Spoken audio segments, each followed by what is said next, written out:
Здравствуйте! Вы смотрите Авторивьеру. Сегодня гость выпуска сухумчанин, глава администрации города Сухум Беслан Эшба. Мы сегодня в основном будем говорить о дорожной инфраструктуре, о дорожных работах, об изменениях организации дорожного движения и в целом о подготовке города к курортному сезону. Это дороги и тротуары. Действительно, я думаю, что нам есть что рассказать, о каких планах и по подготовке к летнему курортному сезону, и тех работах, которые сейчас ведутся, и те работы, которые мы наметили на ближайшую перспективу, изменения на самом деле маршрута дорожного движения и так далее. И на все те вопросы, которые у вас возникнут по ходу, я думаю, что я смогу на них ответить с удовольствием. Тогда мы проедем по городу. Поехали!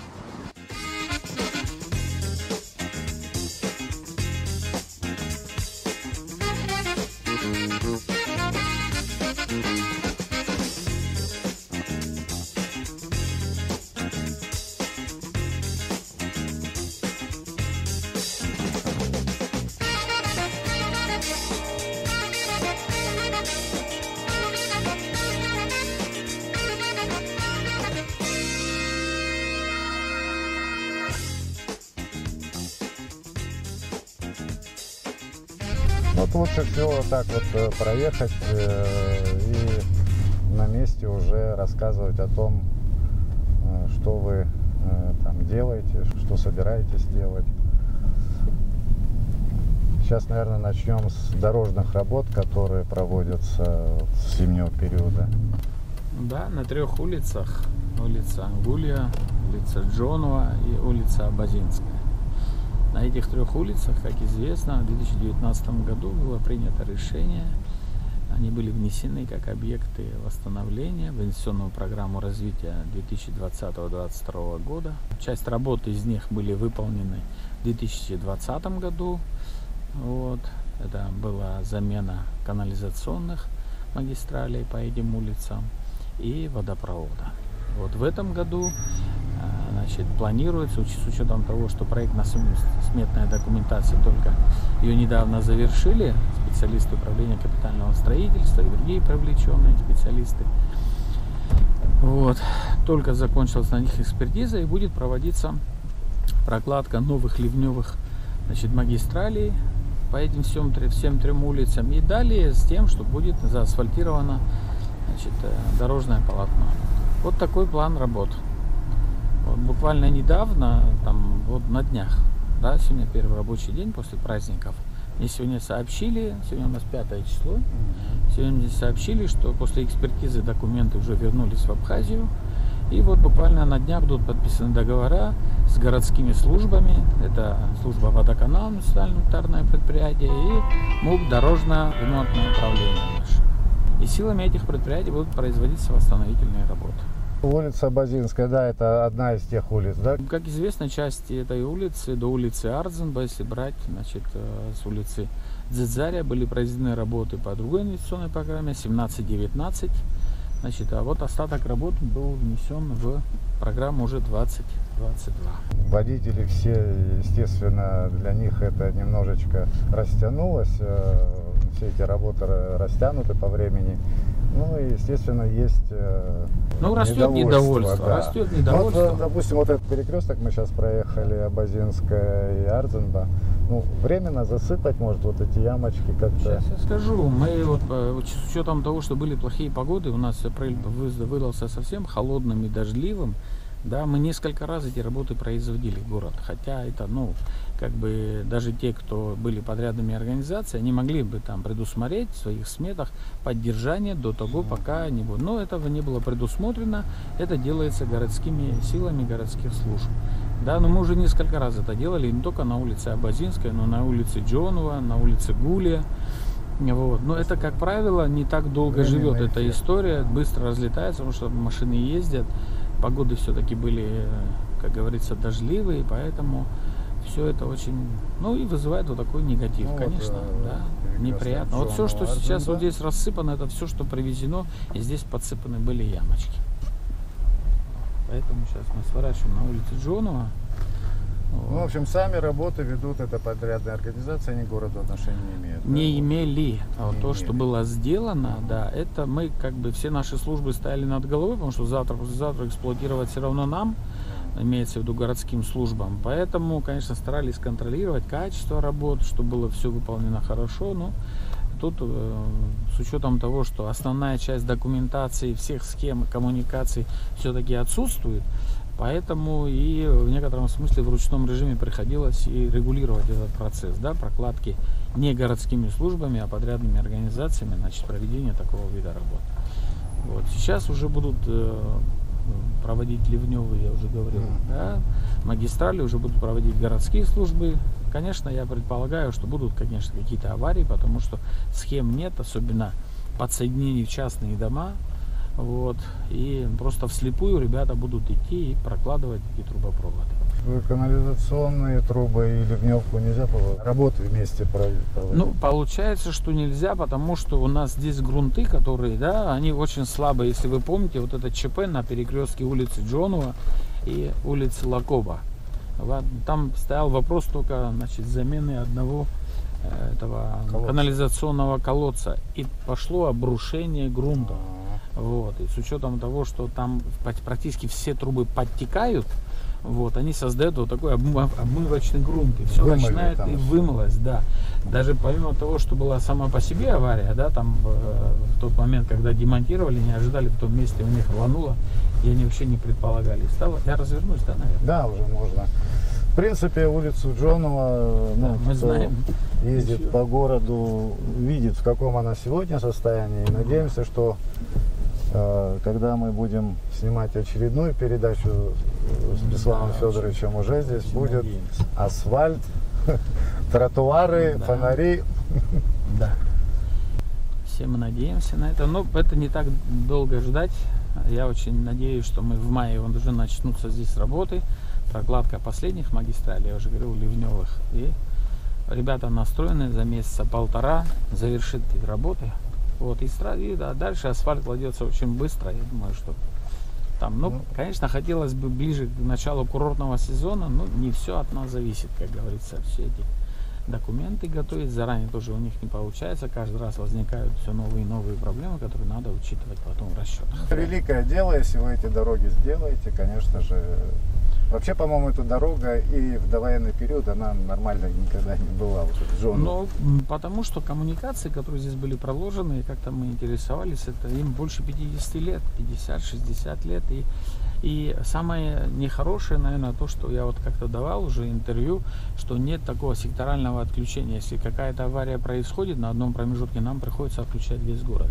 А сейчас, когда будет проложено, то, что сейчас сделано, уже выполнены работы по, значит, воде, по, значит, канализационным работам, которые проводились, там уже предусмотрены такие секторальные отключения, если, дай бог, какая-то авария, чтобы можно было не весь город отключать сбросы все, а отключать их, ну, не квартально, но хотя бы так секторально разбито.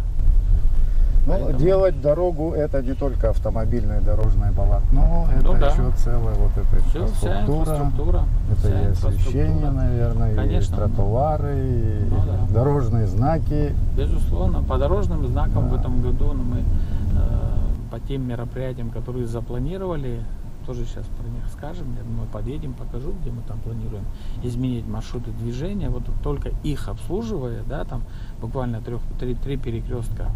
И еще на Новом районе у нас есть пятачок. Порядка 200 знаков нужно нам в этом году установить дополнительно, чтобы создать удобное движение для водителей. Конечно, какая тут дорожная работа, это зимой грязь, лужи, летом пыль, ничего хорошего, но это надо пережить. Ну да, к сожалению, мы такими технологиями не обладаем, как где-то в других странах, быстро, как говорится, да, все делать, но не то, что имеем. Имеет значение подготовка летне-курортному сезону. Безусловно, все наши парки, скверы, набережная, пляжная часть, она должна, как говорится, соответствовать и вообще круглый год, но в летний сезон особенно, потому что людей много посещают город, и в этом году будет много туристов, но и сами жители, и наши Граждане Абхазии, которые живут не в Абхазии, приезжают только летом сюда. Вот. Надо, чтобы город показывал всю свою красоту, чистоту. Как говорится, мы в этом плане приложим все усилия для того, чтобы подготовиться к сезону. В первую очередь это наши ямочные ремонты. Да, улица Лакоба самая кричащая в этом плане. Начнем мы ямочный ремонт буквально вот где-то через неделю. Здесь уже пойдут первые ямочные ремонты. Опять же, хочется, чтобы сделать и уйти отсюда. Да. А тут у нас вот этот перекресток, который будет нам где-то еще месяца полтора. Вот эта яма, она будет здесь присутствовать, где будут прокладывать еще дополнительные трубоковы. Что хотелось бы сказать, вот сейчас вот буквально вот проехали мы там обложенными кирпичами. Вот у нас насколько дорожные службы пользуются определенными дорожными там знаками и указателями, например, ночью там или бывает, что поставят просто какие-нибудь железные ограждения, но не освещенные и плохо видны водителю. Вот в этом отношении что можно сделать? Ну, мы там, где будут работать наши службы, все мы будем требовать, чтобы все это было, как говорится, по всем законам. Это должно освещаться ночью, потому что это можно создать искусственно возможность ДТП того же, да, наезда и так далее. Вот. Хотел вот на этом перекрестке немножко заострить ваше внимание. Здесь у нас парк славы, напротив посольства, выход на набережную, да. Вот если обратить внимание, то здесь вот эта левая часть, значит, парка, прямая, прилегающая к улице Лакоба и по Эдглера, у нас вот такое безобразное состояние тротуаров. Мы вот сейчас первое, то, что, с чего мы начнем приводить в порядок, значит, тротуары, это будет вот этот объект. Здесь это тоже работы начнутся с первых чисел июня. Вот, может, даже чуть раньше. Тут надо пока демонтажные работы произвести, там, обыграть правильно деревья, потому что деревья уже у нас возрастные, у них корневая система поднимается очень высоко, нарушая всю вот эту часть, да, где плитка можно было вылезает на тротуары, да, и вот тут непростая работа, но это с учетом того, что это вообще наша, да, честь, гордость, наш парк славы. Вот мы переговорили в администрации, решили, что первое, с чего надо начать, это вот с парка славы. Вот там будет все у нас, как говорится, вокруг новой плиткой. Общая такая вот ситуация, что, ну, статистика говорит о том, что у нас парк автомобилей растет очень бурно, и из года в год мы видим, что все сложнее уже найти парковочное место в центре города, на центральных улицах. Что можно предпринять для того, чтобы эта ситуация не усложнялась?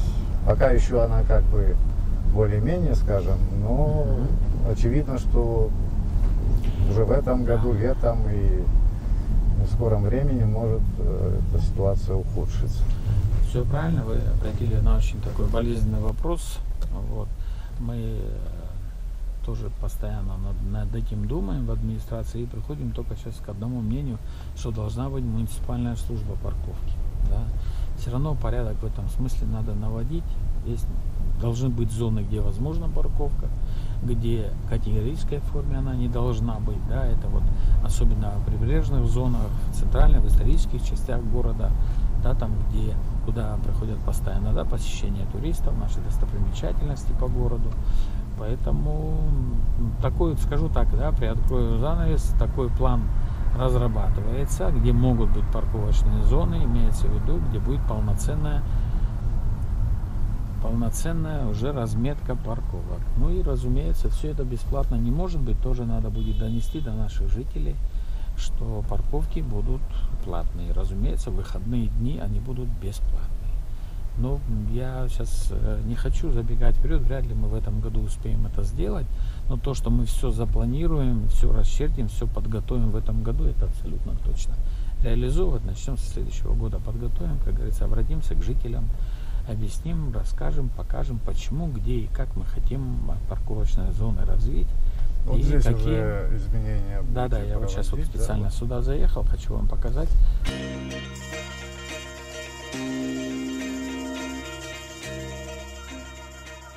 Сейчас мы находимся в продолжении нашей набережной Махаджиров на улице Читанава. Вот, если можно обратить внимание, вот там у нас стоит ограждение в виде шлагбаума после парламента, как двигаться в сторону ресторана «Эрцах», гостиницы «Леон».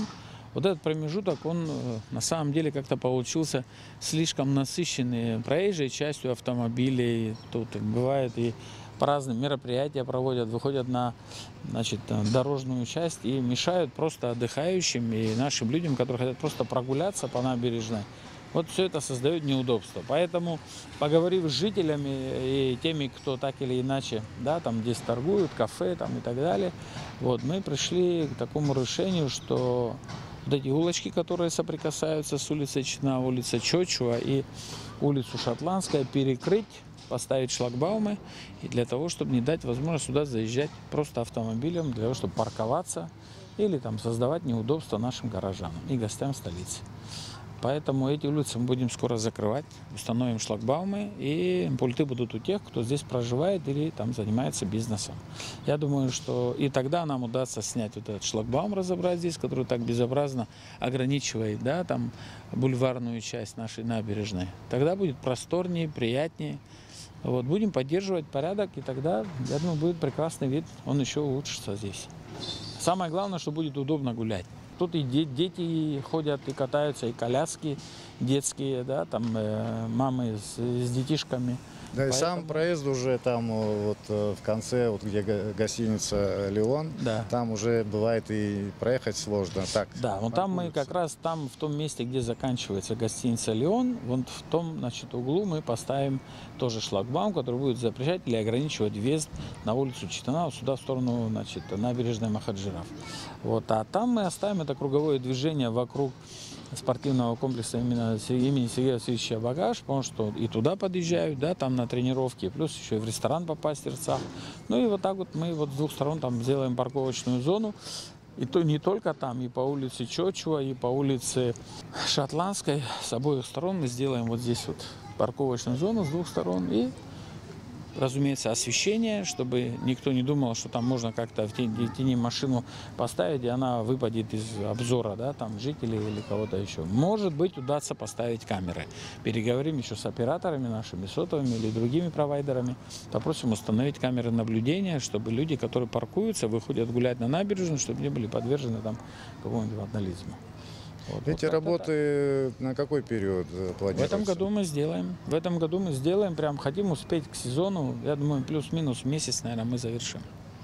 Ну, действительно, если здесь не принять меры, даже проехать автомобилем будет сложно в скором времени. Да, вот для жителей, я еще раз говорю, для жителей, кто здесь живет, и для тех, кто там занимается бизнесом, мы дадим, значит, вот эти пульты управления, чтобы они могли беспрепятственно попадать на свои объекты или к себе домой. Кстати, жители все поддерживают эту идею. Мы обсудили это с городским собранием. Я был, значит, и премьер-министру докладывал, и президенту говорил о том, что у нас такие планы, но это такая мера, которая крайне необходима сегодня, да. Вот, но обязательно с возможностью, значит, установки такой парковочной зоны, где люди все-таки приезжают на машине, хотят машину поставить поблизости, потом пройти прогуляться.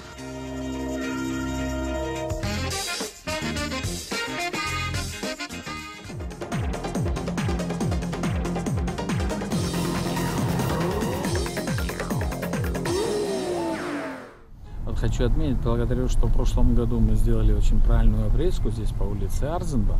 Вот посмотрите, какой просвет дал, да? Дорожный просвет, великолепно. Человек может смотреть и уже планировать, если надо ему объехать чего-либо или как правильно подъехать. И потом здания тоже красивые, они да, спрятаны под деревьями.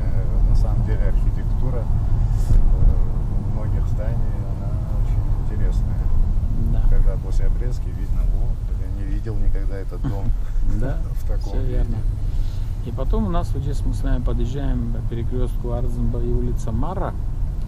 Здесь разрешен поворот налево. Сейчас мы подъедем к перекрестку поближе. Вот. Здесь с правой стороны у нас Министерство внутренних дел, там же служба государственной безопасности. Здесь вниз по улице Мара у нас Министерство здравоохранения. И вот здесь вот такой неудобный перекресток и поворот налево. Как вы помните, сюда даже несколько раз машины падали в речку. Вот наш план, он будет запрещать поворот сюда налево. Вот и по улице Мара, от здания кабинета министров вверх по движению будет одностороннее движение. Давайте мы сейчас вот так проедем до улицы Лакоба. Здесь у нас еще больше сужений идет, люди здесь любят парковаться. Здесь тоже несколько наших государственных и городских и других предприятий расположены. Здесь вы меняете организацию движения. Да? Организацию движения, да. По улице Марра будет разрешен только проезд от Лакоба налево или от набережной вверх наверх. Да, только в одну сторону. Она становится односторонней. Односторонней, да. Это здорово разгрузит саму улицу Марра и не создаст здесь таких коллапсов, которые бывают там, когда люди подъезжают к Министерству здравоохранения, еще раз говорю, да, и к другим, значит, учреждениям. Вот. И здесь выстраивается парковочная зона, и все, невозможно объехать. С одной стороны парковка, человек едет, еще встречное движение, улица узкая, и вот да, у нас здесь стоят машины, отсюда заезжают. Ну и, конечно, будем смотреть, как это будет работать. Вот, допустим, сейчас пример такой приведу улицу Айтгулара, да, когда мы сделали ее односторонней, пустили даже троллейбус и расчертили все, вроде получилось неплохо. Да, оно временное решение, но мы обратно хотели посмотреть, как это будет работать. Здесь с вами улица Званба. В принципе, такая же история, здание кабинета министров. Все это в рабочее время забивается машинами, парковками, и начинается здесь обратно двойное движение снизу вверх, сверху вниз, и тоже здесь тоже будет предусматриваться движение только налево. Значит, Аяйра, поворот налево, и снизу сюда будет, значит, с набережной будет запрещен въезд сюда. Мы говорили с депутатами парламента, в принципе, они нас поддерживают тоже, ну и говорили с руководствами, с городскими нашими депутатами. То есть здесь будет разрешен только поворот налево. Все. Отсюда движение будет запрещено снизу вверх. Ну, сюда и даже поворот на Лакоба налево будет сейчас запрещен. Зрителям тяжело будет сразу все это запомнить, но постепенно. Ну да, все мы обязательно, пока здесь будет все это обставлено знаками. Он тоже хотел поделиться планами. Это наша улица. Аяйра тоже очень в ужасном положении. Полотно наше дорожное. Огромное количество ям. Усугубляет, конечно. Да, вот. Но мы в этом году здесь, конечно, снова проведем ямочный ремонт. Постараемся, насколько возможно, да, улучшить ситуацию. Но, опять же, уже, как мы раньше говорили, вопрос коммуникации, когда решится. Периодически аварии, даже на этой улице, на которой не так интенсивное движение, такое большое, все равно так или иначе аварии происходят. Я имею в виду коммуникации.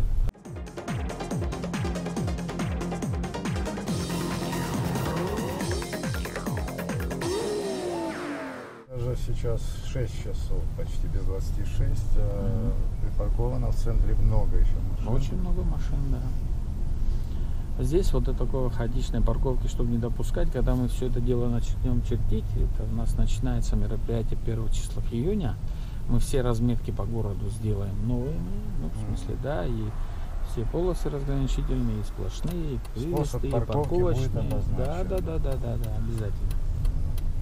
Ну, у нас вот еще нет такого штрафа, как некорректная парковка. Это когда один занимает 3 парковочных места. Есть такое, да. Вот я вот говорил про план, да, муниципальных парковок. Мы, конечно, все это дело должны будем предусмотреть. И неправильную парковку, и не только, да, не в тех местах, где не разрешается парковка, но и неверная парковка тоже должна предусматривать определенные штрафы. Вот этот перекресток мы немножко разгрузили тем, что здесь, да, создали пешеходные переходы, дерево убрали, которое закрывало просвет движению. Вот улица Айтгулара, которую нам удалось, мы так думаем, разгрузить. Здесь было сложно повернуть и налево, и отсюда машины выезжали на улицу Лакоба. Сейчас вот этот отрезок остался очень тяжелый. Ну, можно, конечно, это обставить знаками там и так далее, но как это будет работать на практике, вот в чем дело. Делать то, что не будет работать, тоже не хочется, конечно.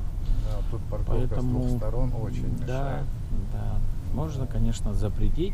Но есть еще, конечно, если вы помните, мы на рынке там, когда в прошлом году наводили порядок, там обнесли специальными сооружениями, не дали просто уже технически, не дали возможность людям хаотично парковаться. Нам вроде бы удалось, не на все 100%, но вот большей частью удалось решить эту проблему. Что со стороны улицы Гулия, Вардания, там, с улицы там, Ларзенба и так далее. Вот. Но это уже такое техническое решение, уже сооружение и так далее. Посмотрим, как здесь мы справимся с этой задачей. Сейчас еще какое-то время, и когда мы поймем в пике, что происходит, вот, он... Ну, к сожалению, вот вот город это, наверное, все Живой время что-то организм. надо делать, все время совершенствовать. Да, вот это да, вот. да. Конечно, одна из таких главных проблем — это тротуары. Тротуары — это у нас уже такое, наверное, выходит на первый план. Дороги дорогами, все равно так или иначе мы латаем, да, но тротуар ты не можешь просто взять и залатать. Его надо взять и сделать сразу. И вот какими-то возможностями, которыми мы обладаем, если помните, мы вот эту улицу Леона, вот начиная с перекрестка Гулия до самой Гумы, мы с двух сторон отреставрировали, привели в порядок. Здесь было очень так неприглядно, Да, все это дело выглядело. И вниз, и там еще недалеко от администрации, да, вот это мы попытались в прошлом году сделать. Но еще остались вот островки какие-то немножко добить. Вот, поэтому вот такими этапами, Конечно, хочется понемножку. везде, но Ну да. возможности у нас. Просто чтобы понятно, не то, что мы не понимаем, что это есть проблема, которую решать. Да, ее надо решать, но есть экстренные вещи, эти аварии периодически, коммуникации. Вот, и ямочные ремонты хочется сделать, и разметки дорожные, ну и, конечно, и с тротуарами чего-то порешать. В этом году мы приличное количество тротуаров придем, я уже говорил, порядок вот, вокруг парка Славы, там, где у нас посольство российское, значит, 10-я школа с двух сторон напротив, там вообще безобразный тротуар, там дети периодически падают. И вот этот перекресток, который хотел вам показать, это перекресток улицы Арзымба и Воронова.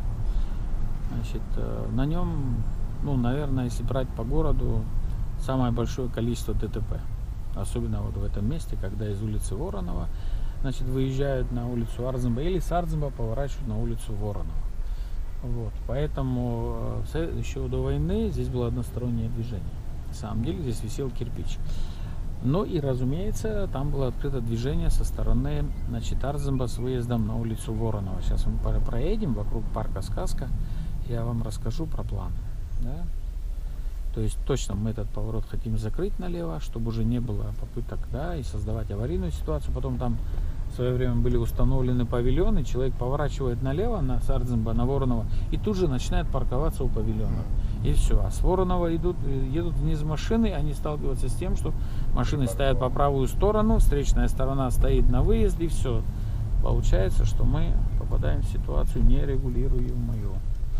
Поэтому у нас есть мнение вот этот перекресток запустить в работу. Мы собираемся восстанавливать. В этом году точно начнутся восстановительные работы в парке Сказка. Да? Не знаю, успеем мы в этом году его восстановить или нет. Но во всяком случае мы это дело начнем.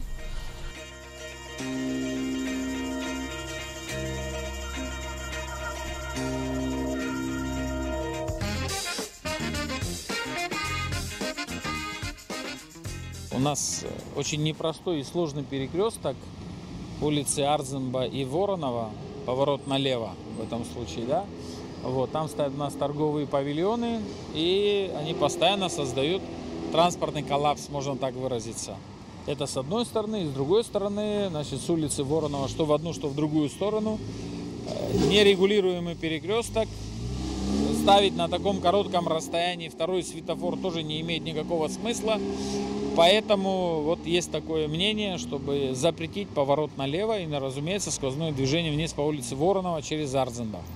Вот так и было на самом деле в довоенное время. Этот проезд был закрыт, висел кирпич.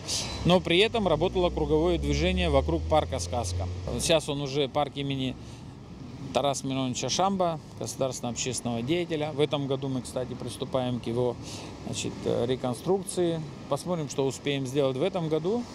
Вот. А так вот круговое движение вокруг этого парка позволит разгрузить этот перекресток, и людям, которые сразу не попадают на улицу Воронова, тут же попасть через там небольшой крюк, так скажем.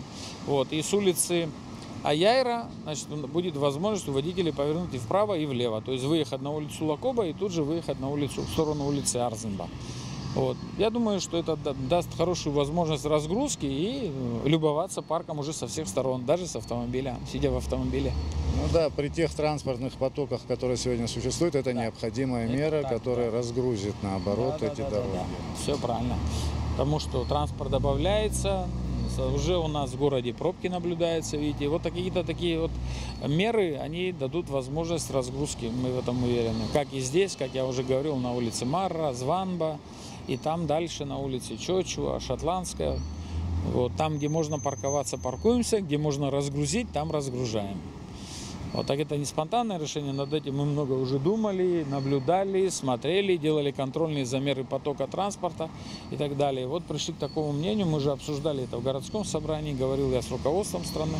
Вот такие вещи мы будем в этом году уже, как говорится, принимать и действовать.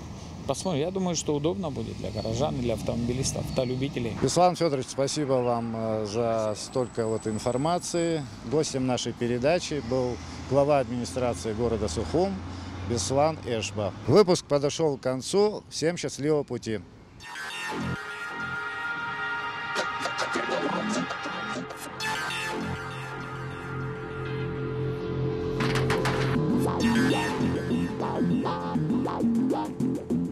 Bye.